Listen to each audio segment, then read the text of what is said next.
Mesdames, Messieurs, mes chers collègues, tout d'abord, je vous prie d'excuser la présidente Yaël Braun-Pivet, qui ne peut pas être présente parmi nous ce matin et que je vais suppléer en ma qualité de vice-présidente du CEC. Lors de sa réunion du 20 octobre 2022, le comité d'évaluation et de contrôle des politiques publiques a inscrit à son programme de travail, à la demande du groupe Renaissance, une évaluation de l'adaptation des logements aux transitions démographiques et environnementales. Et il a désigné Mesdames Véronique Louwagie, membre du groupe Les Républicains, et Madame Annie Vidal, membre du groupe Renaissance, comme rapporteurs. Au cours de cette même réunion, le comité a décidé, sur le fondement de l'article L. 132-6 du Code des juridictions financières, de solliciter l'assistance de la Cour des comptes, ce que la présidente Yaël Braun-Pivet a fait par courrier en date du 20 octobre 2022. Je suis donc très heureuse d'accueillir aujourd'hui la présidente de la 5e Chambre, Madame Catherine Demier, qui va nous présenter l'enquête de la Cour des comptes qui s'intitule « Le soutien au logement face aux évolutions climatiques et au vieillissement de la population ». Madame Demier est accompagnée de Madame Clarisse Mazoyer, conseillère maître, de Monsieur Guillaume Lacroix, conseiller référendaire, et de Monsieur François Brotte, conseiller maître en service extraordinaire. Madame Demier, vous avez la parole. Madame la Présidente, je vous remercie beaucoup. Je ne reprendrai pas vos termes introductifs que j'avais envisagé de prononcer, et pour en venir directement à cette enquête, tout en rappelant les conditions dans lesquelles cette enquête s'est réalisée. Je veux tout simplement dire en étroite collaboration avec, je crois, l'équipe d'une part et les rapporteurs d'autre part. Alors, en fait, cette enquête lie deux sujets aux réalités et aux ambitions distinctes. La rénovation thermique ou énergétique des logements est promue par l'État, principalement au travers des dispositifs de l'Agence nationale de l'habitat, l'ANA, depuis 2010, et concerne l'ensemble du parc de logements. Elle a connu une accélération depuis 2020 avec la mise en œuvre de MaPrimeRénov'. L'adaptation des logements au vieillissement de la population, quoique déjà soutenue par des aides de l'ANA, de la Caisse nationale d'assurance vieillesse ou encore par le biais de la dépense fiscale, pourrait connaître au 1er janvier 2024 un nouvel essor au travers du futur programme de l'ANA dénommé MaPrimeAdapt'. Ce programme ne concernerait néanmoins qu'une part congrue du parc de logement.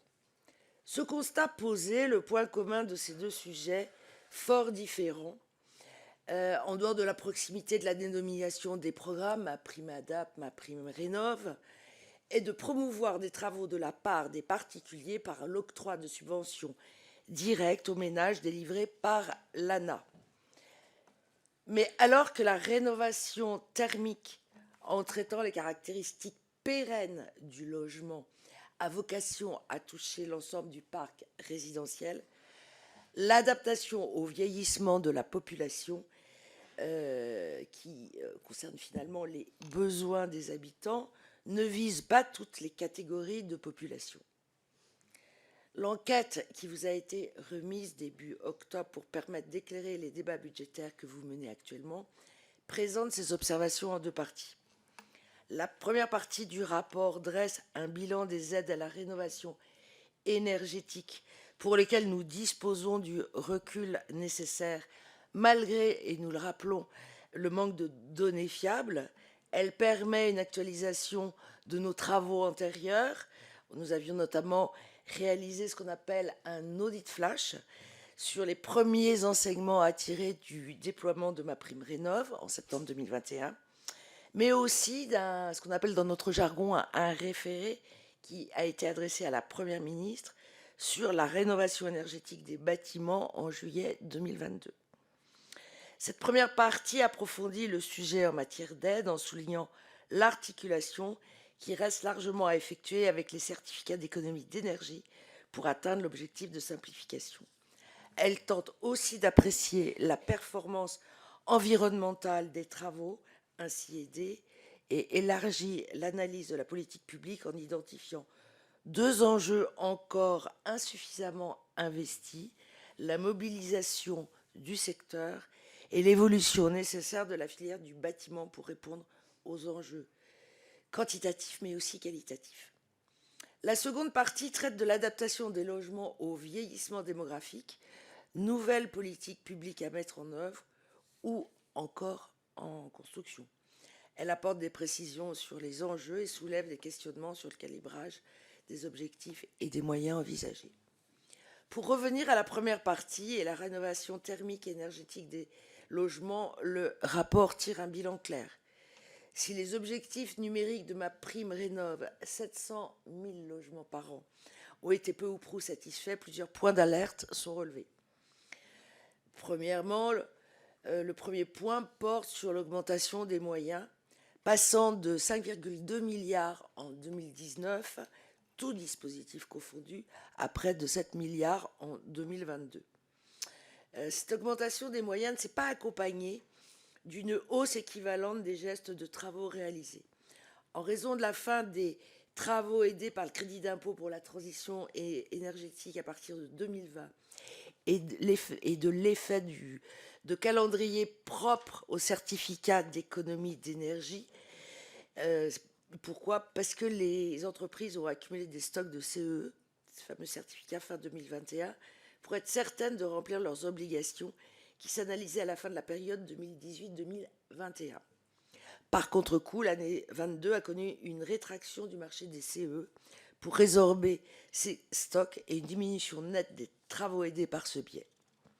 Alors, un point intéressant à noter, c'est qu'on pouvait penser que la crise sanitaire ralentirait en 2020 et 2021 le rythme des travaux globaux de rénovation. Mais le risque de renoncement a en réalité été jugulé. De ce point de vue, on peut estimer que MaPrimeRénov' a montré sa performance, ou plus exactement sa pertinence et son efficacité à inciter les particuliers à réaliser des travaux. Le second point porte sur l'engagement réduit des copropriétés dans la démarche. Ce phénomène, observé de longue date, ne connaît pas d'inflexion, malgré la mise en place d'aides ciblées fin 2021, début 2022. C'est un point important. Le troisième point concerne la performance environnementale des travaux et la capacité ou non à faire mieux. MaPrimeRénov' a été fondée sur un double principe de simplification des démarches et d'aide directe aux propriétaires pour permettre une accélération des rénovations. Et dans ce cadre, les travaux simples, consistant en un seul geste de travaux, ont d'abord été privilégiés. Singulièrement, le dispositif MaPrimeRénov' s'est concentré sur le changement des modes de chauffage qui représentent les 3/4 des dossiers sur 2020-2022. L'isolation représente le second poste pour moins d'un quart des dossiers. Et si les travaux centrés sur le chauffage présentent un intérêt pour la décarbonation de l'énergie et participent à la réduction des émissions des gaz à effet de serre, ils ne sont en revanche pas nécessairement pertinents pour permettre l'adaptation des logements au réchauffement climatique. Les travaux parcellaires ou ponctuels réalisés ne permettent en effet pas d'atteindre un optimum en matière d'isolation ou de qualité globale pour les logements rénovés. À l'inverse, les rénovations globales, qui ne représentent toutefois que 3% des surfaces rénovées et 9,3% des dossiers de MaPrimeRénov', semblent beaucoup plus performantes en représentant à elles seules 10% de réduction des émissions de gaz à effet de serre et 26% des baisses de consommation énergétique. Si le gouvernement a annoncé vouloir porter les moyens de MaPrimeRénov' à 4 milliards d'euros contre 3,1 milliards précédemment, pour encourager justement les rénovations globales, cet objectif qualitatif qui a été fixé pour celle-ci restera difficile à atteindre. D'une part, le coût des rénovations globales peut aller de 45 à 90 000 euros, là où les aides moyennes observées sont plutôt de l'ordre de 9 000 euros. Le reste à charge qui en résulte sera difficilement supportable pour la plupart des particuliers, qui plus est, en l'absence de financement adapté sur le marché bancaire, et ce, malgré l'existence de dispositifs tels que l'éco-prêt à taux zéro ou le prêt avance rénovation. D'autre part, le secteur économique de la rénovation est aujourd'hui sous-dimensionné à tous égards. Il en résulte que la demande issue d'un accroissement des rénovations globales peinerait à être satisfaite sans mobilisation accélérée de ces acteurs économiques. Alors, au regard de l'ensemble de ces constats, la Cour propose de retenir les points d'attention suivants. S'assurer de la mise en œuvre de la simplification des aides à la rénovation énergétique par une mise en cohérence de l'octroi des subventions MaPrimeRénov' et des certificats d'économie d'énergie. Formaliser des objectifs spécifiques de soutien à la rénovation énergétique en matière de copropriété privée et adapter les outils de soutien à leur situation. Veiller à des dispositifs améliorant la couverture du reste à charge dans le cadre de rénovation globale qui ne se limitent pas aux aides directes. Déployer de nouveaux outils d'incitation des établissements bancaires à distribuer effectivement les produits financiers existants destinés à réduire le coût du reste à charge des travaux des rénovations énergétiques, éco-PTZ, prêt avance rénovation, tiers financement. Rendre prioritaires les chantiers destinés à la garantie de qualité des travaux, allant au-delà du système de labellisation RGE, ces nécessaires améliorations et le nombre d'entreprises labellisées. Et enfin, adapter les politiques économiques aux besoins de renforcement et de structuration de la filière de la rénovation et à la nécessité de contrôles plus efficaces. S'agissant de la seconde partie du rapport, elle relève d'un exercice plus singulier s'agissant du contrôle d'un dispositif qui est toujours en cours d'élaboration, sans qu'aucun texte ne soit à ce jour encore publié.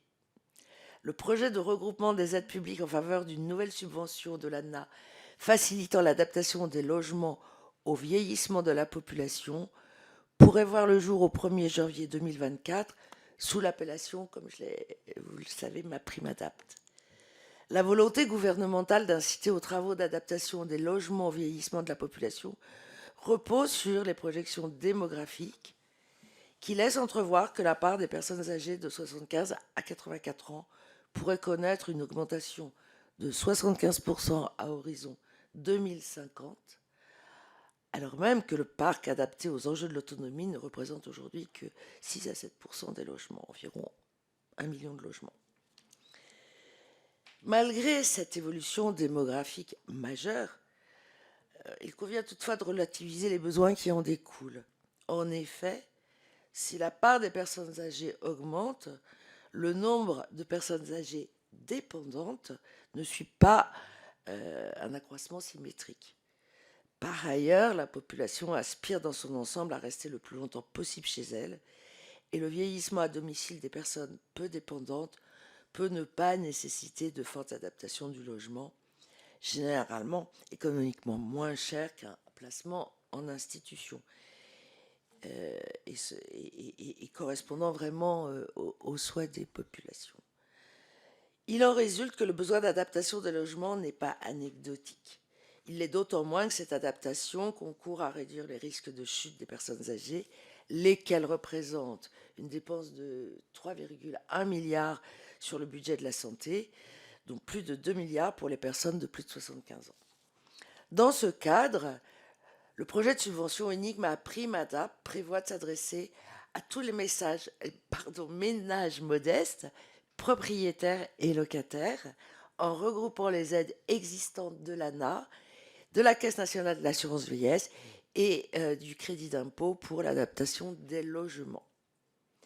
À ce stade, plusieurs points essentiels restent néanmoins en attente d'arbitrage. D'abord, premier point, c'est l'objectif. Quel nombre de logements à adapter? Les travaux préparatoires des services de l'État ambitionnent 680 000 logements sur 10 ans. Cet objectif représente une augmentation d'un peu plus de 10 000 logements par an par rapport au rythme actuel. Si cet objectif semble donc atteignable, il pourrait néanmoins être insuffisant au regard des besoins. Une étude du CRMA pointe un besoin immédiat et urgent pour 500 000 ménages et 1,5 million de ménages supplémentaires pour lesquels une adaptation de leur logement serait nécessaire rapidement. Le second point concerne le financement du programme. Les travaux préparatoires font état d'un besoin de 4,1 milliards sur 10 ans. Et notre enquête a fait apparaître une absence de programmation budgétaire à ce jour. À l'appui, le projet de loi de finances 2024, dont l'exposé des motifs mentionne MaPrimeAdapt', ne prévoit pas les crédits correspondants. Plus troublant, le même projet de loi prolonge le crédit d'impôt qui devait s'éteindre pour venir abonder la nouvelle subvention. Ce sujet mérite d'autant plus attention que ce crédit d'impôt concernait tous les ménages âgés, alors même que MaPrimeAdapt' ne concernerait que les ménages modestes. Le troisième point concerne l'accompagnement. Notre rapport montre que le besoin d'accompagnement est essentiel pour la rénovation énergétique à tel point que le gouvernement souhaite le renforcer, mais il ressort que pour l'accompagnement de l'adaptation des logements au vieillissement, seule une assistance à maîtrise d'ouvrage sur la dimension technique des travaux serait aujourd'hui prévue, alors même qu'un diagnostic sur les caractéristiques des logements et la situation des personnes est essentiel avant d'engager ce type de travaux. En effet, le vieillissement à domicile nécessitera parfois un parcours résidentiel adapté pour pallier des contraintes structurantes. Quelques exemples: en cas de logement non accessible parce qu'il n'y a pas d'ascenseur, ou encore l'isolement urbain ou l'éloignement des transports, ou encore tout simplement du trop fort niveau de dépendance rendant les travaux d'adaptation inutiles. Le dispositif actuellement projeté n'est de ce point de vue pas satisfaisant. Ce point rappelle qu'une politique d'adaptation des logements ne saurait occulter le besoin d'une politique d'ensemble pour accompagner le vieillissement à domicile. Enfin, et de manière générale, la question du confort d'été dans le logement, qui lie rénovation énergétique et adaptation des logements au vieillissement de la population, n'est aujourd'hui pas prise en compte. Elle relève pourtant d'enjeux de santé publique pour les personnes fragiles, comme d'adaptation de tous les logements au réchauffement climatique aujourd'hui inéluctable. L'enquête de la Cour relève que cette question aurait été mise à l'ordre du jour des débats parlementaires en cours. Je ne doute pas que vous saurez vous en saisir. En conclusion de cette deuxième partie, la Cour signale les points d'attention suivants. Intégrer dans les travaux éligibles de MaPrimeAdapt' et de MaPrimeRénov' les dépenses liées au confort d'été. S'assurer de l'adéquation entre les missions larges de mon accompagnateur Rénov' et les financements envisagés pour assurer un accompagnement réel des particuliers dans leur parcours. Prévoir une programmation budgétaire pour la mise en œuvre de MaPrimeAdapt' et renforcer les mesures d'accompagnement des personnes âgées dans le cadre des projets de travaux MaPrimeAdapt'. Monsieur le Président, Mesdames les rapporteurs, Messieurs les députés, je vous remercie.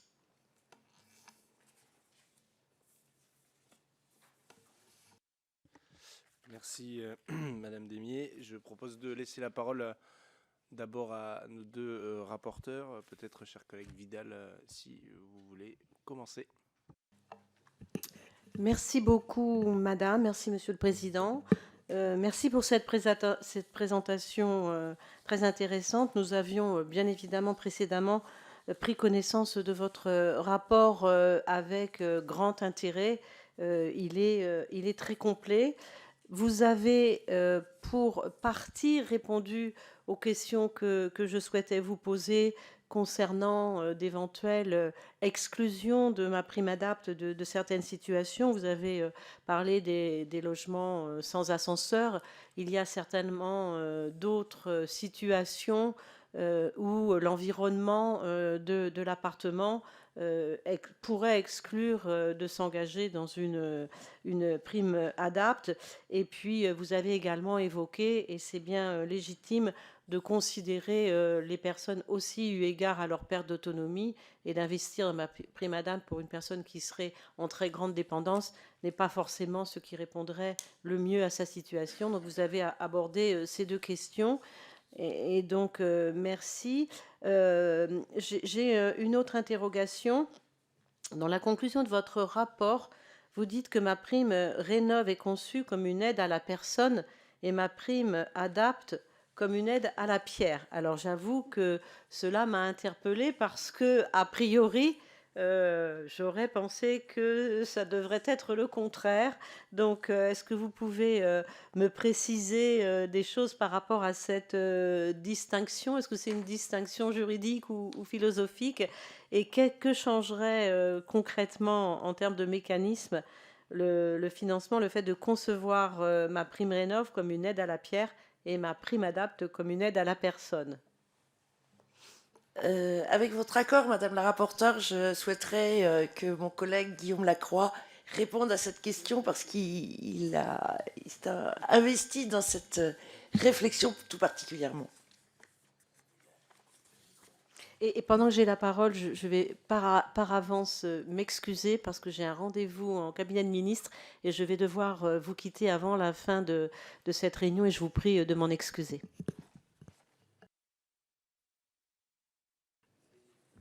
Monsieur le Président, Mesdames les rapporteurs, Messieurs les députés, Madame la Présidente, en fait, il y a effectivement des dispositions législatives et réglementaires qui encadrent notamment les aides à la pierre. Il y a d'ailleurs un Fonds national des aides à la pierre et que vous connaissez dans vos travaux budgétaires. Il se trouve que, en fait, c'est la traduction technique et pratique de ces distinctions qui nous a interpellés.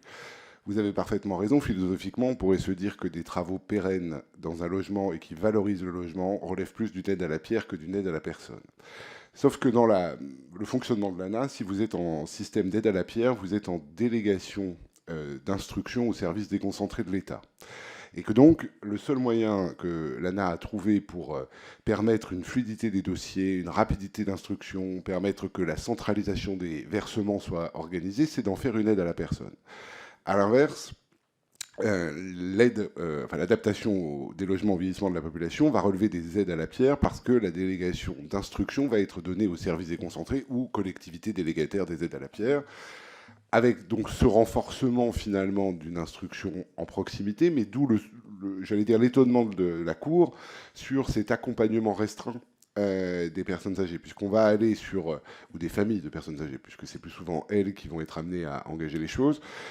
En fait, ces services d'instruction déconcentrés vont travailler avec des assistances à maîtrise d'ouvrage qui seront donc financées, mais le projet d'un diagnostic à 360 degrés de la situation de la personne, de l'état du logement, du fait qu'il y ait un ascenseur ou pas, du fait que le bâtiment soit isolé à 4 km de toute possibilité de déplacement, n'est plus prévu dans le dispositif. Donc ce que nous voulions soulever par là, c'est, sous l'autorité de Madame la Présidente, ça n'est pas une irrégularité, il n'y a pas d'irrégularité à vouloir faire passer une aide à la pierre pour une aide à la personne et une aide à la personne pour une aide à la pierre. Ce que nous voulions soulever, c'est peut-être l'obsolescence de ces distinctions. Que peut-être faudrait-il s'interroger sur le besoin de rénovation globale des logements qui va nécessiter un accompagnement beaucoup plus fort, mais aussi un meilleur diagnostic des logements sur peut-être une instruction déconcentrée, c'est-à-dire format aide à la pierre et plus aide à la personne. Et pour l'adaptation des vieillissements, en profiter pour se dire que puisque l'instruction est confiée au service déconcentré, peut-être pourrait-elle être accompagnée d'un diagnostic de la situation de la personne. Voilà l'objet de cette réflexion conclusive du rapport qui se voulait interpellante.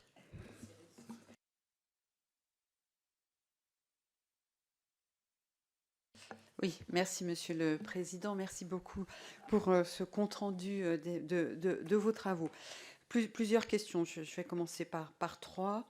Vous avez évoqué, Madame la Présidente, un manque de données fiables dans le recensement. Donc, est-ce que vous pouvez nous en dire un petit peu plus? Est-ce que vous avez éventuellement envisagé des pistes de recueil?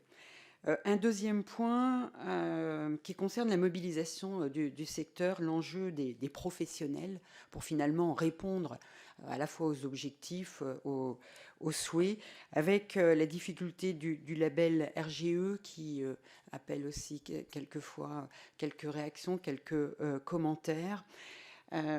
Et vous n'avez pas évoqué, mais vous l'avez fait dans votre rapport, la question de la fiabilité du DPE qui aujourd'hui est perçu par un certain nombre d'acteurs, des propriétaires ou des occupants, comme source, je dirais, de questionnement et qui remet en cause éventuellement des engagements des personnes, compte tenu de ce que l'on peut avoir. On a tous des exemples de personnes qui ont quelquefois fait des DPE à des dates pas très éloignées et qui aboutissent à des situations et des conclusions différentes.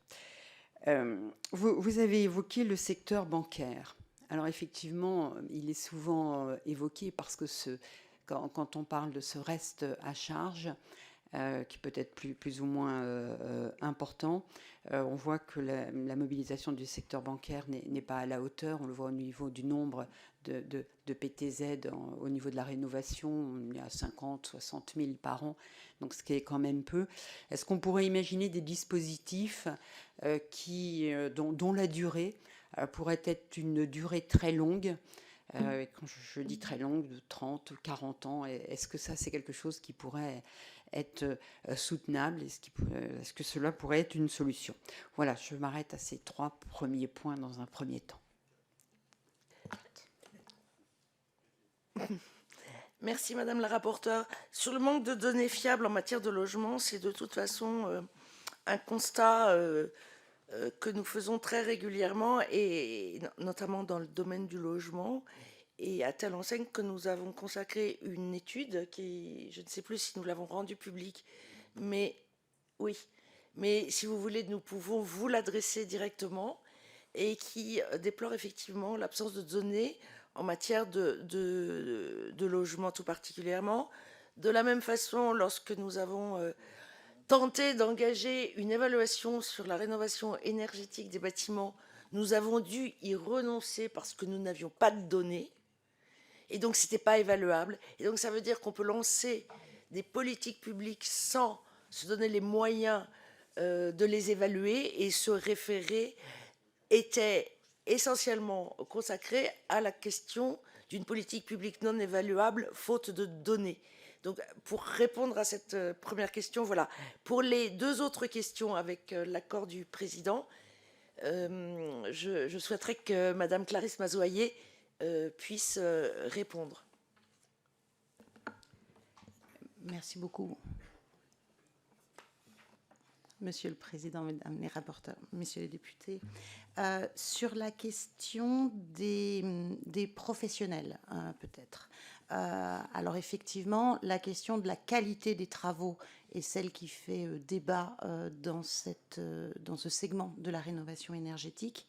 Elle est très souvent cristallisée autour des avantages et des inconvénients du système RGE et du nombre d'entreprises RGE. De fait, et c'est ce que soulève le rapport, c'est une question beaucoup plus large que les questions RGE. Le label lui-même n'étant en réalité qu'une porte d'entrée aux aides publiques par les entreprises, et non pas pensé comme un outil de capitalisation des compétences. C'est d'ailleurs pour ça qu'on comprend que le nombre d'entreprises RGE n'augmente pas nécessairement dans le temps, parce que quand des dispositifs arrêtent d'être subventionnés, les entreprises ne demandent pas le renouvellement de leur qualificatif RGE. Pour elles, ce n'est pas du tout vécu comme un label de qualité et de leurs compétences. C'est donc vraiment une question beaucoup plus large de compétences à la fois quantitatives et qualitatives de la filière et de structuration de la filière, puisque effectivement on est aujourd'hui sur un secteur qui est très éparpillé, donc qui travaille beaucoup sur encore d'états séparés, et pas nécessairement, et quand on entrera dans les rénovations globales, cette question va se poser encore plus qu'aujourd'hui, sur des groupements d'entreprises ou de taille suffisante pour pouvoir traiter l'ensemble de la complexité des chantiers. Sur le DPE peut-être, qui focalise la même question sur un métier particulier, celui du diagnostiqueur et des diagnostics. Jusqu'il y a peu, le DPE n'ouvrait aucun droit en réalité. Le système est en train de changer, notamment effectivement avec l'ensemble des obligations réglementaires relatives aux passoires thermiques et la qualité de ces documents et l'homogénéité de ces documents se pose également, puisqu'effectivement, aujourd'hui, on est sur un système finalement de qualité qui est renvoyé sur des éléments de certification en réalité, et avec des rythmes de contrôle qui sont en réalité très faibles par rapport au nombre d'entreprises, et on est sur un niveau de compétence de l'ensemble des professionnels qui est très inégal d'un endroit à l'autre. Les textes ont permis d'homogénéiser les méthodes, mais pas encore forcément d'homogénéiser les pratiques pour mettre en œuvre ces méthodes.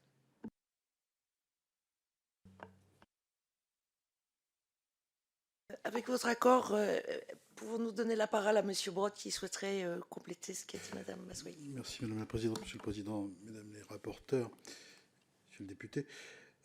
Sur cette question du DPE et des diagnostics, on a un problème de thermomètre, on a un problème de médecin. Bon, on ne sait pas correctement prendre la mesure, et loin s'en faut, et on ne sait pas vraiment comment la guérir compte tenu des difficultés des professionnels. C'est même si le neuf en matière de logement a quelques difficultés, on ne passe pas du neuf à la rénovation en 5 minutes, ce n'est pas exactement le même métier. Donc ça peut faire illusion comme ça dans l'absolu, mais dans les faits, ce ne sont pas forcément les mêmes professionnels. Donc on a, même s'il y avait beaucoup d'argent, c'est pas sûr qu'on saurait faire. Et la question du DPE, je pense sous le contrôle de la présidente Catherine Démier, devrait faire l'objet d'un travail de la Cour prochainement, parce que c'est quand même aujourd'hui ce diagnostic-là qui fait foi ou qui fait loi pour qu'on ne puisse plus éventuellement louer son logement. Donc ça concerne 1 600 000 logements locatifs privés.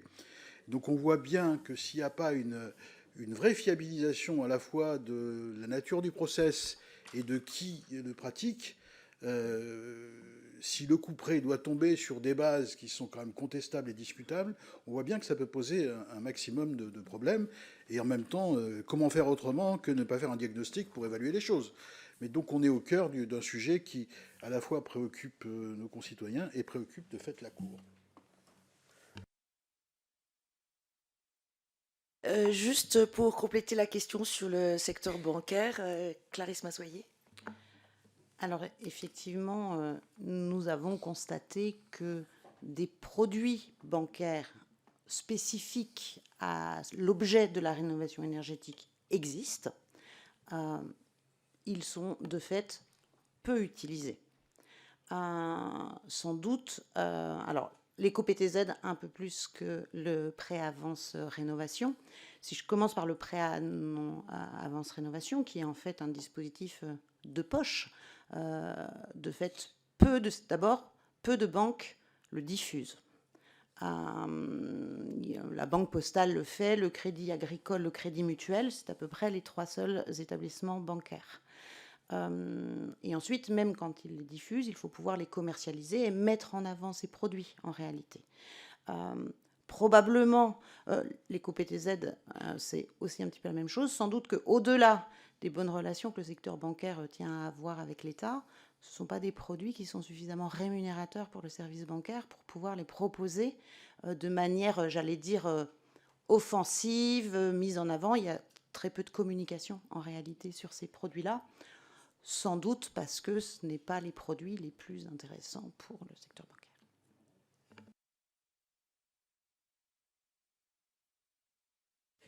Je ne sais pas si les autres collègues présents ont des questions. Monsieur Jolivet. Merci, Monsieur le Président. Merci à tous les membres de la Cour pour la qualité du rapport qui nous a été transmis. Moi, j'aurais 3 questions. La première question concerne l'évolution du calcul du DPE. Je n'ai pas relevé cela dans votre rapport. Je ne sais pas si c'est un oubli ou si c'est volontaire. Nous avions un DPE avant qui n'était que thermique. L'histogramme n'a pourtant pas changé. Et maintenant, il est thermique et juge ou constate la consommation des gaz à effet de serre, bien que d'ailleurs, il n'ait pas changé dans sa présentation. Ce qui fait que des patrimoines qui avaient été achetés en D peuvent être en E ou en F. Alors, moi, je n'avais pas voté la loi climat résilience, je n'avais pas voté contre, mais je m'étais abstenu. Et par ailleurs, vous n'abordez pas le principe de rupture de solidarité au sein des copropriétés dans le diagnostic, donc nouvelle version, puisqu'avant, tous les patrimoines qui étaient dans un immeuble classé C étaient C. Maintenant, suivant les façades, donc si vous êtes au nord sur un demi-sous-sol, eh bien, vous êtes E ou F.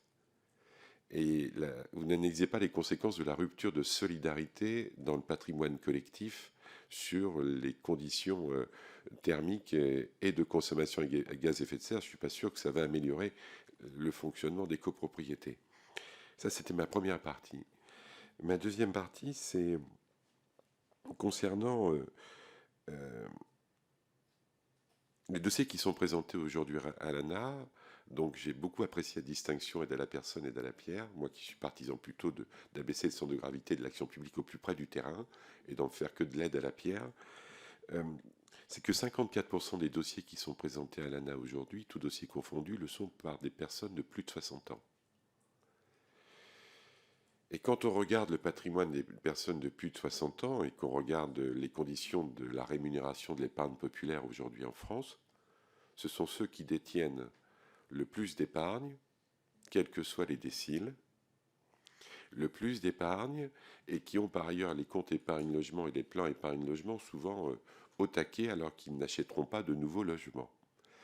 Et là, ça concerne le financement. Ma question, c'est de savoir si vous envisageriez, alors je sais que l'État n'est pas toujours très allant sur ce sujet, mais la libération des primes des comptes épargne logement, c'est souvent pour des logements neufs et quand on achète. Mais pour faire des travaux de réhabilitation, c'est pas le cas. Ma question, c'est de savoir si vous l'avez écarté ou c'est peut-être moi qui fais une erreur dans mon analyse, mais on pourrait sans doute mobiliser ces fonds-là. Puis ma troisième partie, alors comme ils ont plus de 60 ans, il y a pas, j'ai rien vu sur la fraude. Je ne sais pas si c'était dans votre périmètre d'études, ou alors je l'ai mal lu, je l'ai parcouru. Hein. Mais en tout cas, c'est un indicateur, à mon avis, plus de 60 ans, et donc beaucoup à plus de 70 ans aussi.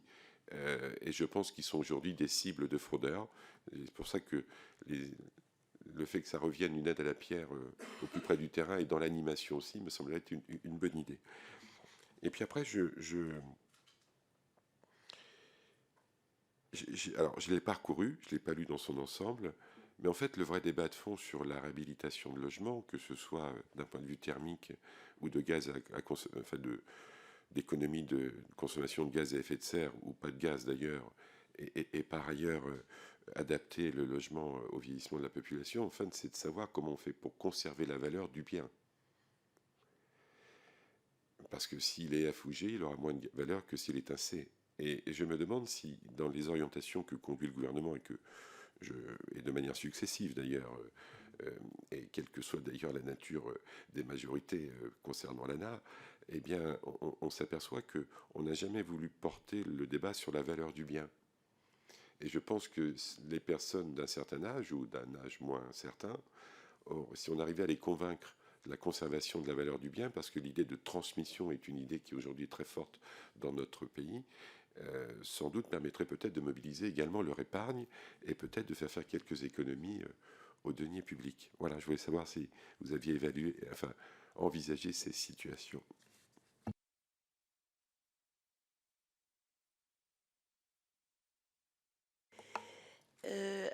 Avant, avec votre accord, de donner la parole notamment à mon collègue Guillaume Lacroix, je voulais vous rappeler un ou deux petits points. Premièrement, mon collègue François Brotte vous a indiqué que nous allions travailler sur le DPE dans les prochains mois et donc on pourra revenir vers vous avec des choses beaucoup plus tangibles. La deuxième chose, c'est que lorsque vous évoquez la question, par exemple, de la libération des primes de l'épargne logement, notamment, vous avez devant vous la présidente de la 5e chambre et non pas la présidente de la 1re chambre qui est chargée notamment du secteur bancaire et des activités financières. Et je vous avoue vraiment que sur ce point, c'est pas nous qui avons la compétence. Désolée, mais avec votre accord, je souhaiterais que Guillaume Lacroix complète largement mes propos. Monsieur le Président, Madame la rapporteure, Monsieur le député. Je vais les compléter très modestement parce que vous nous avez déjà invité à un exercice particulier en faisant le contrôle d'un dispositif qui n'existe pas. Et je pense que nous ne pourrons pas aller plus loin dans la capacité de débat parlementaire au sein de la Cour.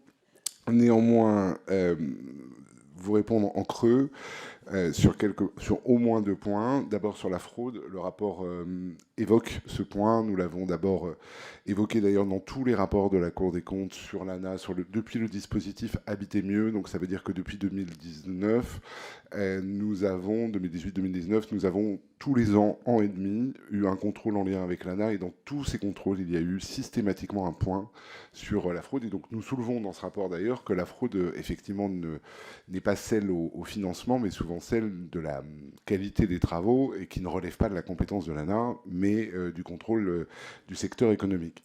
Sur la question que vous soulevez sur la valeur du bien, nous l'avons soulevé en creux dans la conclusion, justement sur la distinction aide à la pierre, aide à la personne. Il se trouve que dans la conclusion du rapport, nous soulevons le fait que dans nos étonnements, MaPrimeRénov' est une aide effectivement qui est attachée à la personne et donc au statut social de la personne, et pour dire les choses, statut fiscal, puisque ce sont les déciles du revenu annuel qui sont pris en considération, mais que ce sont des travaux pérennes qui ont pour conséquence de valoriser le logement. Et que cet angle-là, effectivement, nous le soulevons en conclusion parce qu'il ne nous appartient pas de nous en emparer, mais nous l'écrivons pour que malgré tout, peut-être, certains nous lisent et s'en emparent dans les cénacles qui peuvent permettre des avancées. C'est effectivement un sujet qui n'est aujourd'hui pas abordé, et qui pose d'ailleurs la questionnement justement de la dualité entre aide à la personne et aide à la pierre, parce qu'on est typiquement dans des aides là qui vont être pérennes, contrairement à MaPrimeAdapt', parce que MaPrimeAdapt', le propriétaire suivant peut tout à fait enlever les aménagements de salle de bain, enfin ça n'est pas des coûts tels qu'il puisse revenir en arrière. Sur la rénovation thermique et énergétique, clairement personne ne reviendra en arrière sur les travaux faits. Donc partant de là, ces questions sont soulevées dans la conclusion du rapport, effectivement, et lancées à celles et ceux qui ont le pouvoir d'en faire quelque chose. Je crois que j'ai abordé les points que nous pouvions aborder, parce que pour le reste, ils nous emmèneraient sur un terrain sur lequel nous pouvons avoir des opinions, mais pas au sein de la Cour des comptes. Collègue François Brottes souhaiterait compléter. Merci Madame la Présidente. Comme cet endroit est un lieu de débat qui historiquement m'est cher, je voudrais, et c'est la même équipe qui a travaillé là-dessus, dire à quel point, Monsieur le député, vous évoquiez à la fois l'économie d'énergie et la lutte contre le gaz à effet de serre. On essaye d'embrasser large pour pouvoir résoudre plein de problèmes. Plus on embrasse large, pas forcément moins on fait bien, mais plus il faut se poser plein de questions qu'on ne s'est pas posées précédemment. Or, je fais un peu de teasing dans un prochain rapport, la Cour, qui va parler des risques conjoints contre les inondations, contre le retrait gonflement d'argile. J'arrive pas celui-là à m'en souvenir. C'est un RGA pour le coup. Et l'autre risque, c'est celui effectivement de la canicule notamment. Et donc quand on regarde ces risques, parfois on prend des mesures pour résoudre un problème, et en réalité on aggrave le risque d'à côté. Et donc comment les opérateurs qui sont chargés de ces questions peuvent essayer de mieux se parler pour qu'on ne se prenne pas les pieds dans le tapis. J'ai en tête un exemple très anecdotique mais intéressant, où si dans les zones inondables, vous ne mettez pas les bons isolants, le jour où il y a une inondation, vous vous trouvez avec des déchets absolument intraitables. Bon, mais celui qui a pensé l'isolation et le bon label pour avancer dans la qualité du logement, il n'a pas pensé à l'inondation. C'est pas forcément sa faute, c'est pas forcément son métier. Et donc c'est la difficulté à la fois pour la Cour dans ses analyses, mais aussi pour le législateur dans les préconisations qu'il peut faire, d'embrasser un peu plus large dans un moment où effectivement on a un cumul de risques parallèles. François Brottes fait allusion au thème général qui est retenu pour le rapport public annuel de la Cour des comptes. Vous savez que depuis 2 ans, le rapport public annuel de la Cour est monothématique, comme on le dit dans notre jargon. Et le choix que nous avons retenu collectivement il y a déjà 1 an et demi, c'est que le rapport public annuel de février 2024 sera consacré à l'adaptation au changement climatique. Et de ce point de vue-là, notre chambre, la 5e chambre, a été concerné par 2 sujets. C'est qu'est-ce qu'on fait en matière d'adaptation au changement climatique, en matière de logement, et que le dispositif d'amélioration thermique et d'isolation des logements, ce n'est pas de l'adaptation au changement climatique, c'est plutôt de l'atténuation. Et donc c'est un point que nous développons pas mal dans ce chapitre. Et juste pour continuer le teasing, l'autre sujet sur lequel nous avons travaillé, c'est comment les Outre-mer se préparent et s'adaptent au changement climatique, là même où ces Outre-mer sont d'une très grande vulnérabilité. Voilà, donc nous allons...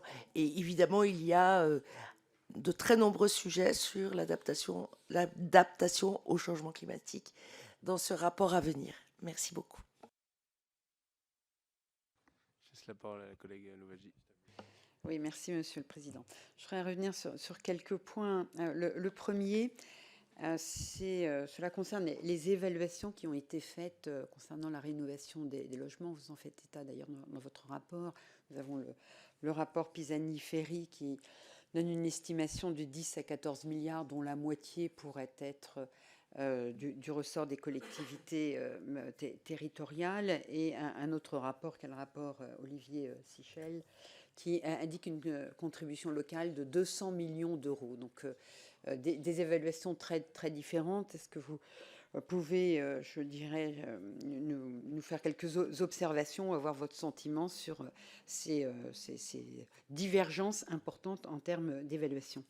Un autre point que vous avez évoqué, Madame la Présidente, sur ma prime ADAPT, en évoquant la nécessité de prévoir une programmation budgétaire. Alors cette programmation budgétaire, vous l'imaginez à quel niveau? Au niveau de l'État, au niveau des collectivités, même au niveau redescendu des ménages, sur une vie, voilà, quel est, je dirais, le sens de cette programmation budgétaire. Et ensuite, vous avez évoqué la nécessité d'un accompagnement, notamment sur ma prime ADAPT, en évoquant les différentes situations effectivement qui peuvent se poser compte tenu de la nature très différente de logements qui peuvent exister et probablement aussi de la nature de dépendance différentes qui peuvent exister. Voilà, donc comment cette assistance à maître d'ouvrage, vous pouvez l'imaginer à ce stade?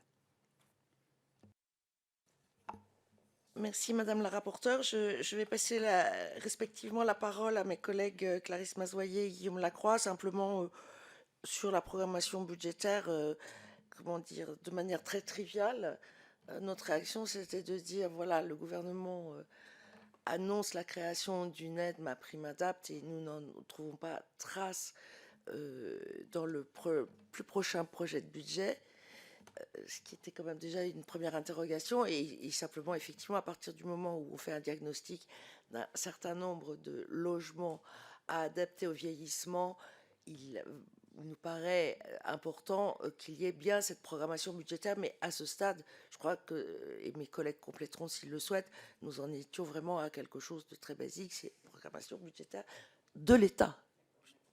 Mais je me permets de donner la parole à Clarisse Mazoyer et ensuite à Guillaume Lacroix. Merci beaucoup. Alors peut-être sur la question du financement des collectivités locales, vous avez raison de souligner ce point. Nous n'avons pas de données sur les dépenses engagées par les collectivités locales en matière de rénovation énergétique des logements. Cette collecte n'est pas faite aujourd'hui. C'est pourquoi nous avons, pendant l'instruction, fait un sondage auprès des collectivités locales, mais dont les retours n'étaient pas suffisamment nombreux et fiables pour pouvoir vous chiffrer les efforts. La différence entre les deux rapports, les deux sources qui sont également citées dans le rapport, sont sans doute des questions de périmètre. Puisqu'il y a, et nous étions exclusivement sur l'aide aux ménages pour leur propre adaptation de logement. Là où on peut rajouter l'effort des collectivités locales au financement du fonctionnement du service public local de la rénovation énergétique, le réseau France Rénov, dont les coûts de fonctionnement sont pris en charge en fait à hauteur de 50% par les collectivités locales, les 50 autres pourcents étant financés par les CEE. Donc toute la partie sensibilisation du public, accès aux droits qui ne sont pas des aides aux ménages, et probablement dans le Pisani-Ferry, il y a également tous les investissements des collectivités locales pour leur propre bâti, et donc pas uniquement pour du parc résidentiel des particuliers. C'est toute la difficulté en fait de savoir quelles sont les collectes, de pouvoir cibler. Sur les questions d'accompagnement, alors selon qu'on est dans ma prime rénov et ma prime adapte, sur ma prime rénov, effectivement une des nouveautés c'est la constitution de mon accompagnateur rénov, dont il a été difficile, y compris pour les rapporteurs, de comprendre le périmètre exact de mission qui lui était confié. Il y a sans doute une confusion, ou en tout cas, il y a au moins 2 rôles dans mon accompagnateur rénov. Il y a l'extension de la mission information-conseil du réseau France Rénov, dans une question plus service public, expliquer aux ménages les dispositifs auxquels ils peuvent avoir droit. Mais il y a, en tout cas, tel que nous l'a décrit le ministère de la Transition écologique cet été, une extension du périmètre qui lui donne en fait toutes les missions d'un assistant à maîtrise d'ouvrage sur la partie technique. C'est à lui qu'il reviendra de faire le diagnostic, de proposer des scénarios, d'aider au choix des scénarios, d'avoir un regard de conseil sur les différents devis des entreprises, y compris de faire le suivi de coordination des entreprises sur le chantier. Tel que présenté comme tel, on est vraiment sur un professionnel classique d'assistant à maîtrise d'ouvrage. Et le rapport s'interroge en fonction du périmètre que les gens ont bien voulu comprendre sur le barème des prestations d'aide pour cette prestation. En effet, on est sur 800 €. 800 € sur de l'assistance à maîtrise d'ouvrage de rénovation globale de chantier qui peuvent durer plusieurs mois. Ça semble pas totalement corrélé. Donc, je crois qu'il y a une vraie confusion encore sur ce que c'est que mon accompagnateur rénov. Et l'accompagnement sur ma prime adapte se pose encore dans des questions un peu différentes, au-delà de la partie technique. Sans transition. Pour essayer de remettre les choses dans leur contexte. En fait, on est face à, sur ma prime adapte cette fois, pardon, on passe de l'un à l'autre, mais sur ma prime adapte, on est face à des difficultés d'abord parce que les arbitrages ne sont pas complètement rendus, donc ce que nous vous disons là relève de ce que nous avons pu trouver ou ne pas trouver. Bon. Sur la partie financement, effectivement, la présidente a répondu, mais la question du financement se pose en fonction du nombre de logements que l'on veut rénover. Or, aujourd'hui, on ambitionne dans les services de l'État, dans les travaux préparatoires, 680 000 logements sur 10 ans à rénover, enfin à adapter, pardon, au vieillissement de la population, pour employer les bons termes. Effectivement, si c'est ce chiffre-là qui est retenu, il faudra prévoir les budgets qui vont en face. C'est un peu le cercle vertueux ou vicieux. Tant qu'on n'a pas déterminé le nombre de logements, on a du mal à mettre les financements, mais tant qu'on n'a pas mis les financements, on ne sait quand même pas vraiment combien de logements on va faire. Ce qui pour l'ANA d'ailleurs est certainement aussi un sujet parce que globalement, préparer un programme dont les gens vont demander les aides au 1er janvier 2024 sans savoir quelle est l'enveloppe est quand même un exercice pour le moins particulier. Et donc, sur ce point du financement, attirer aussi votre attention, comme l'a rappelé la présidente tout à l'heure dans son propos liminaire, sur le fait qu'il n'y a pas que l'aspect budgétaire, il y a la dépense fiscale. Vous avez aujourd'hui un crédit d'impôt à l'adaptation des logements qui existent. Ce crédit d'impôt concerne l'ensemble de la population sans condition de ressources. Demain, s'il vient intégralement financer ma prime adapte, les personnes, seulement les ménages modestes seront éligibles, ce qui fait que toutes celles et ceux qui ne sont pas considérés comme modestes et qui bénéficiaient du crédit d'impôt n'en bénéficieront plus. À ce stade, et dans le projet de loi de finances tel qu'il nous a été présenté, le dispositif est prorogé de 2 ans parce que visiblement les arbitrages manquent, et c'est ce que nous relevons dans le rapport d'ailleurs, puisque la direction du budget n'a pas été en capacité de nous donner des informations, ni sur les programmations de crédit, ni sur l'avenir du crédit d'impôt. Si je vous dis tout ça, c'est parce que derrière le nombre de logements, il y a le calibrage de la réalité. L'enquête du CEREMA fait état, et ça va m'amener à vous répondre sur l'accompagnement, pardon d'être un peu long, mais c'est pour resituer les choses. L'enquête du CEREMA fait état de 500 000 logements, enfin 500 000 ménages, pardon, en urgence d'adaptation. Il faut entendre que dans les critères du CEREMA sur ces ménages de priorité 1, c'est à la fois une évaluation du niveau social des occupants du logement, mais aussi de l'état du logement. Et là, on parle dans ces 500 000 ménages de logements dans lesquels il n'y a pas de sanitaire, dans lesquels il n'y a peut-être pas l'électricité. Et donc, on est vraiment sur du logement qui est plus qu'à adapter pour les chutes. C'est du logement à adapter tout court pour pouvoir y vieillir décemment. Et effectivement. Mais parfois, à 20 ans, on est plus résistant à certaines choses qu'à 60. Ça n'empêche que la dignité, je suis d'accord, Monsieur le Président, n'a pas d'âge. Et sur l'aspect des autres besoins, le CEREMA, au-delà de ces cas critiques, dit qu'en priorité 2, il y a 1 500 000 ménages. Donc ça fait quand même 2 millions de ménages qui sont concernés par des besoins d'adaptation. Donc, dans le calibrage des logements, il y a des choses à mettre en rapport. Et donc, on en arrive à l'accompagnement. Effectivement, aujourd'hui, ce qui est prévu, c'est une assistance à maîtrise d'ouvrage. Donc, si on se situe dans le monde réel, l'assistance à maîtrise d'ouvrage, c'est que vous avez fait vous avez préparé déjà vos travaux, vous souhaitez les mettre en œuvre, vous vous faites accompagner pour, j'allais dire, l'aspect technique. Et ce qu'on nous dit, c'est que cette assistance à maîtrise d'ouvrage sera chargée, si elle considère que peut-être il y a un sujet lié à la personne ou un sujet lié au bâtiment sans ascenseur ou à l'éloignement, de remettre un document CERFA à la personne âgée, lequel document CERFA sera rempli par la personne âgée et adressé au conseil départemental pour lui signaler qu'il y a peut-être un problème. Bon. Nous avons considéré, peut-être en dehors de notre rôle, que ça semblait bien loin des enjeux.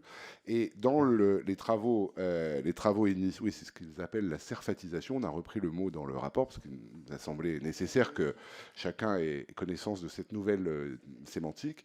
Et donc, il y a une CERFatisation de la demande. Dans la première hypothèse de travail des services de l'État, il y avait ce qu'ils appelaient un diagnostic à 360 degrés.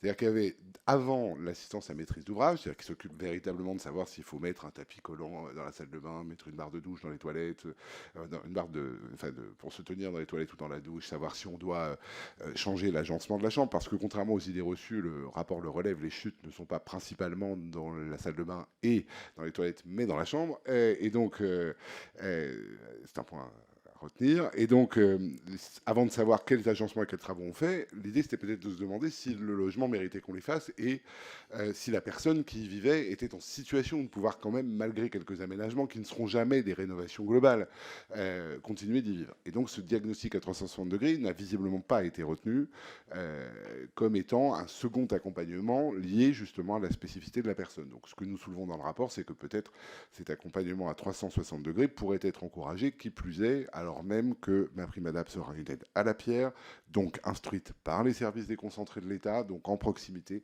et qu'à partir de là, il serait peut-être souhaitable de faire les deux, en renvoyant à ce qu'a dit la présidente sur la nécessité d'une politique d'ensemble, parce que vieillir, ce que dit enfin le rapport, c'est que vieillir chez soi ne veut pas dire vieillir dans le domicile où on a vécu toute sa vie.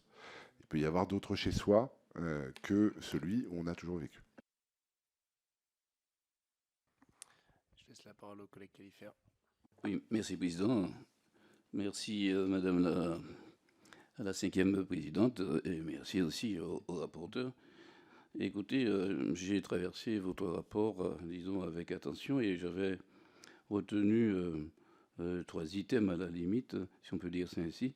C'était le problème du reste à charge et c'était aussi la mobilisation des professionnels et surtout les outils financiers d'incitation. J'avais aussi observé que les Outre-mer n'étaient pas spécifiquement abordés. Et j'avais une question, Madame la 5e présidente, mais vous avez par votre teasing enlevé toute substance à ma question et j'ai apprécié la stratégie et l'anticipation. Et bien sûr, je reste en attente, mais simplement, c'était cela, savoir s'il y avait un rapport qui pourrait compléter ce présent-là. Et concernant, bien sûr, un volet spécifiquement dédié à nos territoires, qui combine à la fois un vieillissement actif et en même temps un réchauffement climatique qui se fait savoir de façon avec une acuité particulière. Et si au niveau de l'Hexagone, il faut prévoir des travaux d'isolement pour l'hiver, mais chez nous, c'est la température qu'il faut avoir. Et aussi, bien sûr, le changement climatique, les ouragans de classe 3. Alors, j'avais une question, mais qui ne vaut plus rien. Oui, parce que, bon, vous l'avez déjà anticipé. Je disais, est-ce qu'il ne fallait pas prévoir la conception d'un dispositif particulier, combinant à la fois ma prime adapte et ma prime rénove, qui sera en cohérence avec les problématiques de nos territoires. Vous m'excusez, j'ai dû poser ma question. Comme j'étais venu avec... merci, Président. Monsieur le député, avant de donner la parole à mes collègues et notamment à Madame Mazoyer, je crois me souvenir qu'il existe, en tout cas en matière de lutte contre la chaleur, des dispositifs particuliers pour le secteur, pour l'outre-mer, pour les outre-mer. Et pour le reste, j'ai fait un teasing, mais je ne me sens pas autorisée à ce stade, puisque nous sommes en octobre, d'en dire davantage en matière d'outre-mer pour un rapport qui sera rendu public en février 2024. Absolument, avec grand plaisir.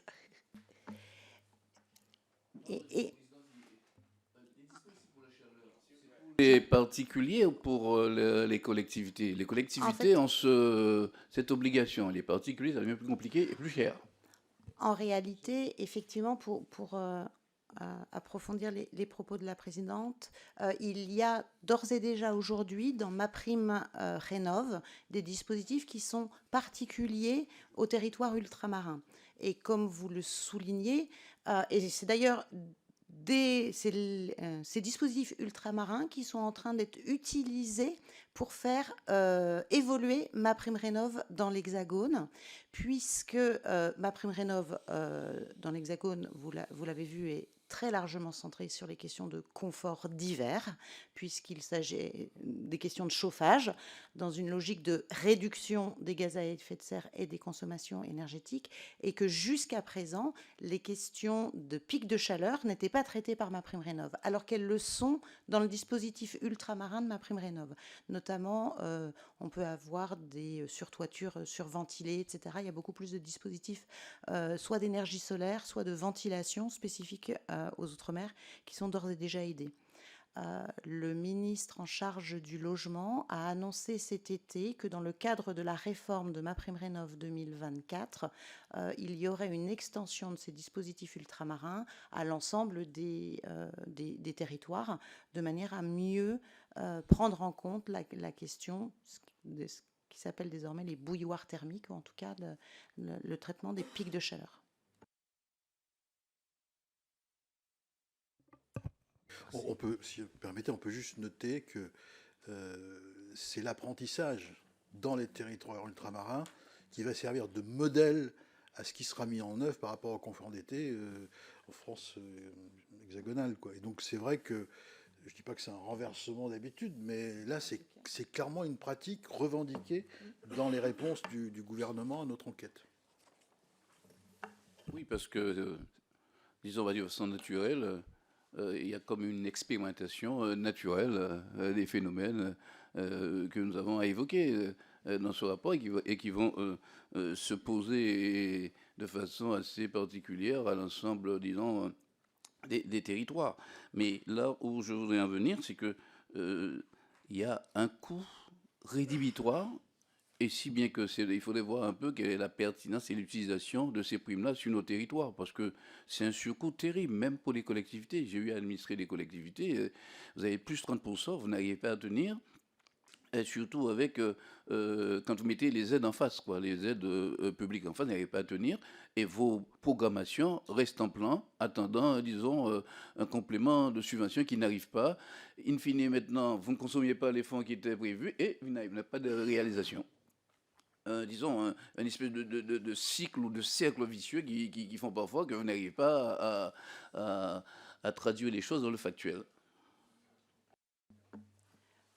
Si vous me permettez de finir de répondre, effectivement, ça nous renvoie à la question du reste à charge, en fait, que vous soulignez. Ce qui va être la question à tous les niveaux pour effectivement ne pas aboutir au renoncement à faire des travaux.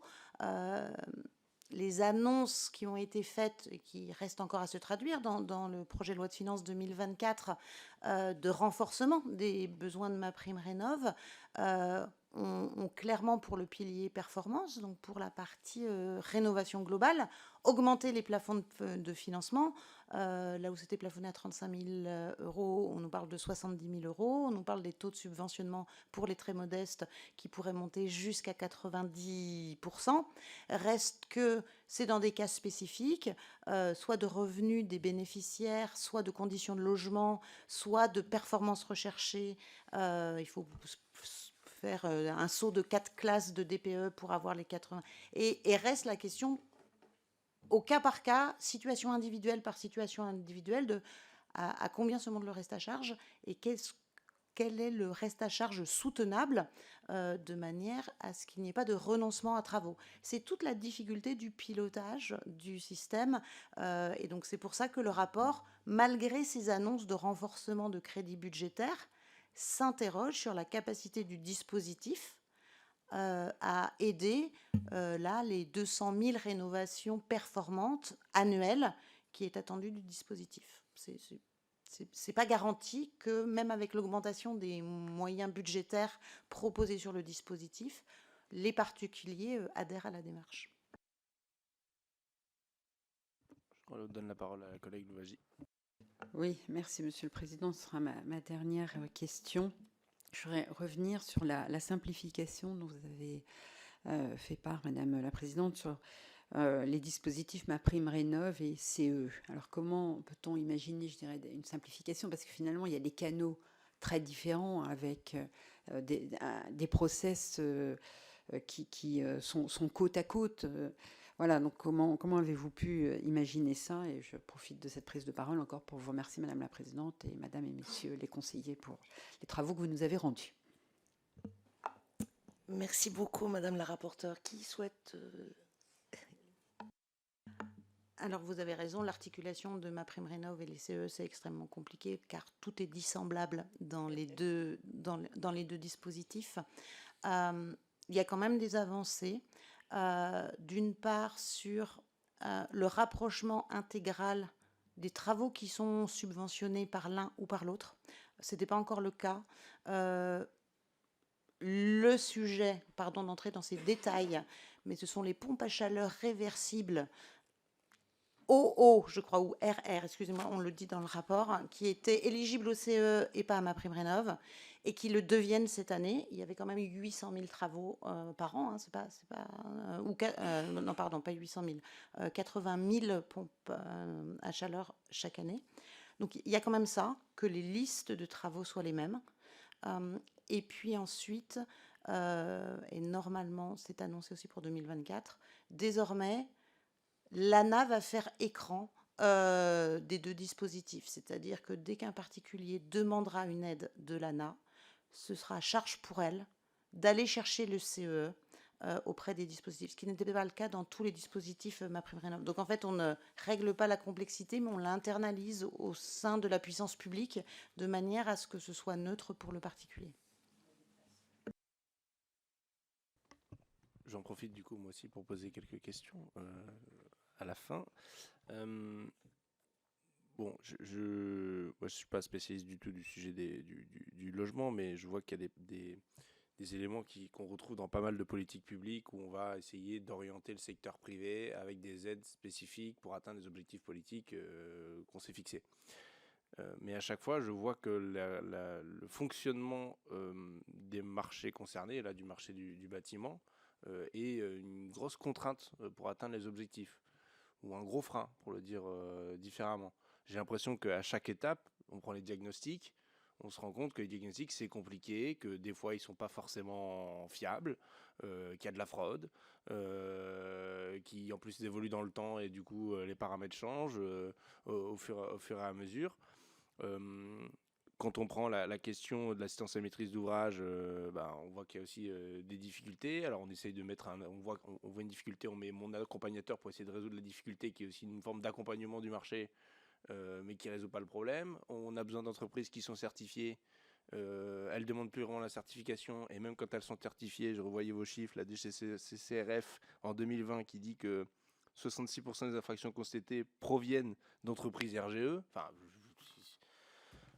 est-ce qu'à un moment donné, est-ce que c'est lunaire, y compris du point de vue de la Cour des comptes, du point de vue budgétaire, de l'efficacité budgétaire de tout ça, de se dire qu'on pourrait peut-être étatiser, fonctionnariser un certain nombre d'étapes? Je pense, est-ce que ça pourrait pas être les services de l'État qui mettent en place, font les diagnostics énergie? Voilà, l'accompagnement et d'autres dispositifs. Je pose la question parce qu'à la fin, on finit par être politiquement ne pas avoir la main pour résoudre le problème concrètement et être dans des orientations de marché en essayant de bouger plusieurs curseurs en même temps.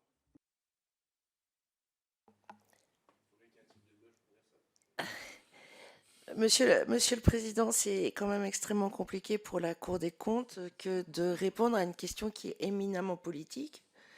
Et parce que particulièrement, enfin, en France, on a fait le choix d'avoir un marché, un secteur de la construction qui repose sur des entreprises privées.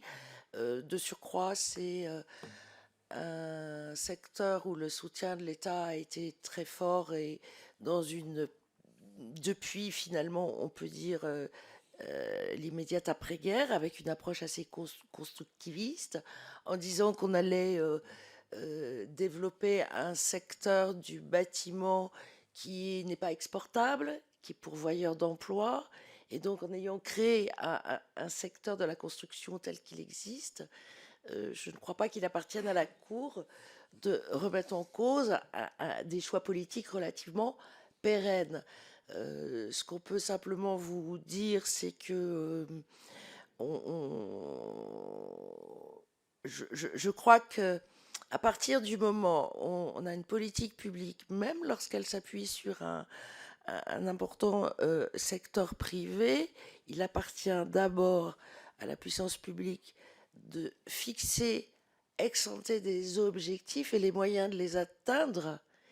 Et à partir du moment où on est sur quelque chose qui du coup est évaluable, on est beaucoup mieux fondé à organiser un dispositif de contrôle.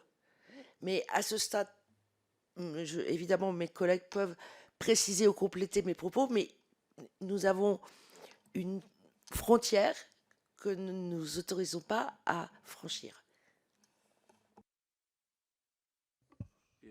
Pour continuer le questionnement, je voyais qu'il y avait des sujets quand même sur la formation finalement pour les personnes et les bonnes compétences pour les entreprises, pour leur labellisation ensuite et la qualité des travaux concrètement et la performance à la fin finale. Je vois dans mon secteur, dans ma circonscription et alentour, qu'il y a des fermetures de classes et de places dans les lycées professionnels, notamment dans le secteur du bâtiment.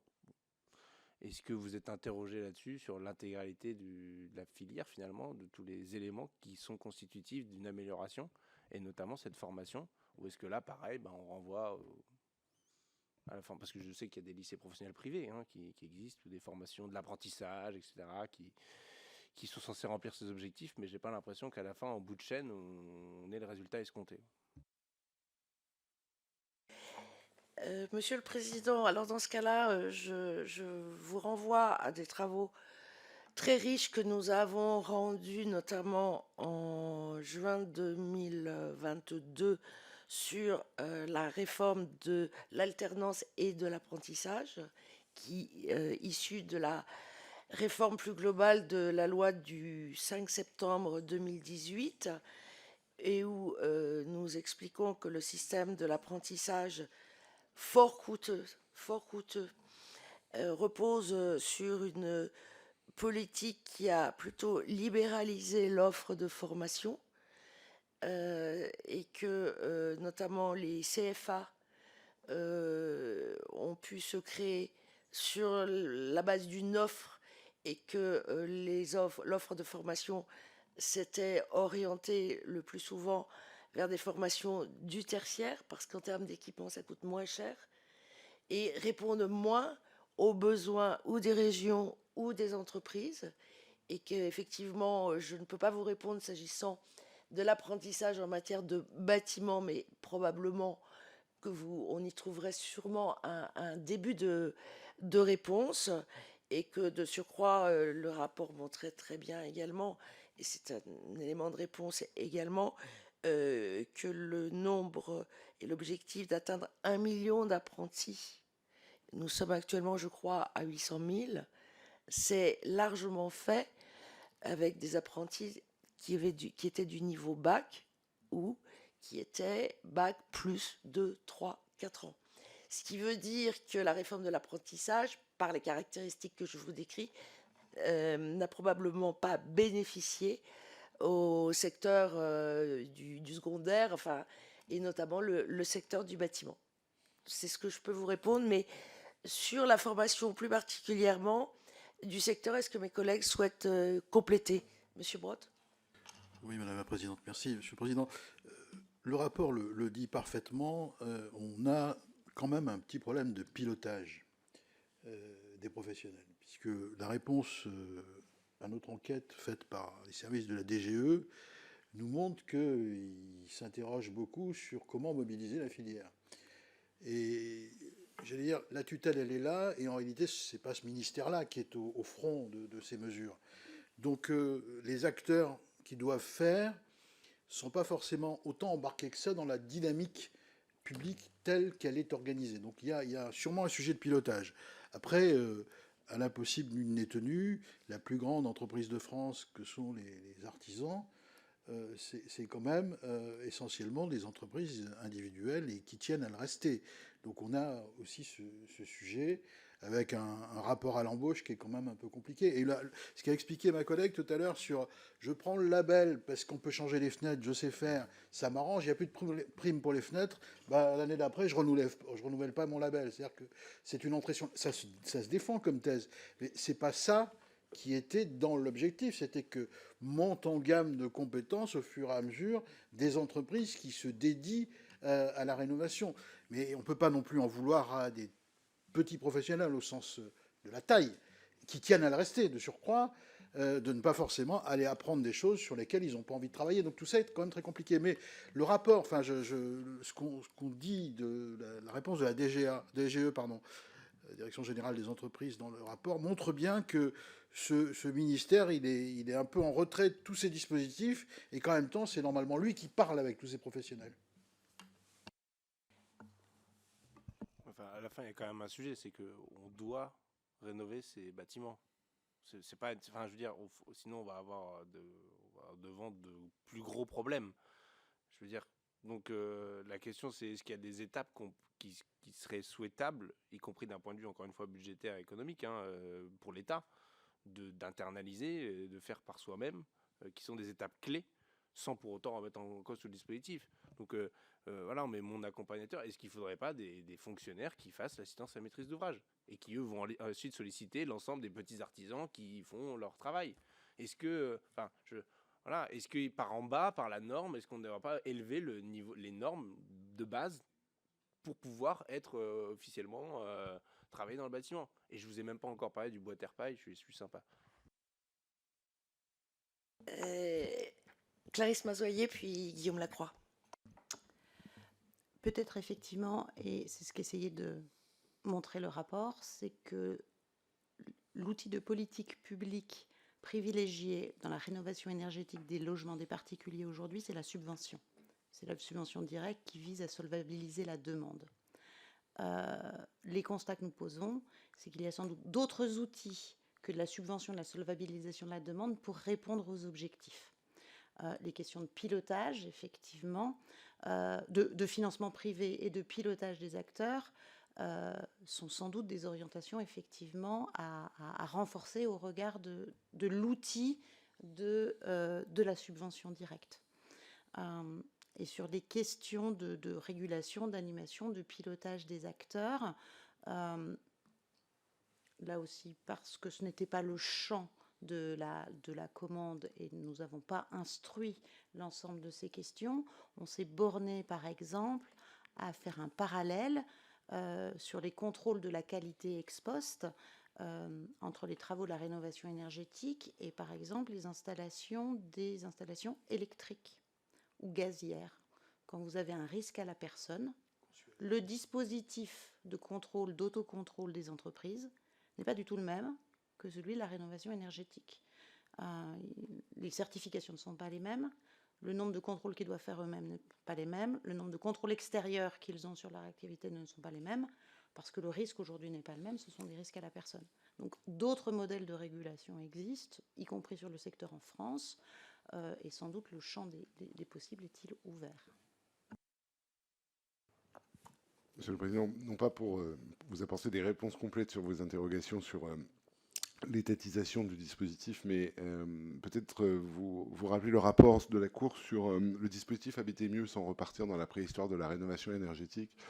Il se trouve que le dispositif Habiter mieux, à l'époque de sa mise en œuvre, reposait sur une instruction totalement déconcentrée et un accompagnement totalement déconcentré par les services de l'État. D'ailleurs, la Cour avait relevé à cet égard la pertinence des travaux qui étaient faits, puisqu'il y avait un diagnostic préalable énergétique, il y avait un suivi réel des travaux en lien avec le tissu économique local, et puis il y avait ensuite un contrôle de la fin des travaux, et surtout une évaluation de l'amélioration ou pas des choses. Et par cette instruction, et dans les services déconcentrés de l'État, il y avait aussi une incitation parfois à encourager les ménages à aller plus loin que simplement... donc on était dans des rénovations plus globales. Simplement, le parallèle de ça, c'est qu'à l'époque, on faisait 50 000 logements par an, on en fait 700 000 aujourd'hui. Et donc, effectivement, j'allais dire, l'objectif de la politique publique, c'est lui qui fixe finalement ensuite les moyens, y compris sur les moyens des services déconcentrés de l'État, puisque la Cour avait rendu un rapport sur la situation des services déconcentrés de l'État en matière de logement, qui a été rendu à la fin des années 2018-2019, et ce point avait été repris dans le rapport Habiter mieux aussi, puisque ça sous-tend effectivement des services déconcentrés de l'État en situation d'absorber des instructions aussi nombreuses.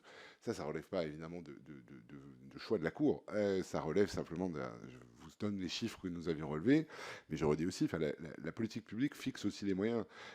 Quand vous passez de 50 000 logements à Habiter mieux à 700 000 logements dans MaPrimeRénov', vous avez changé de dimension. Après, c'est aux parlementaires et au moment du vote du budget de déterminer quels moyens ils mettent avec. Merci pour vos réponses. Je ne sais pas s'il y a d'autres questionnements des collègues. Et ben, on va pouvoir en rester là. En tout cas, merci beaucoup pour la présentation de votre rapport. C'est toujours un plaisir d'avoir la Cour avec nous. Et donc, je vous propose évidemment d'autoriser la publication du rapport de la Cour des comptes comme il est de coutume. Merci et bonne journée. Merci beaucoup, Monsieur le Président. Merci beaucoup, Madame la rapporteure, messieurs les députés.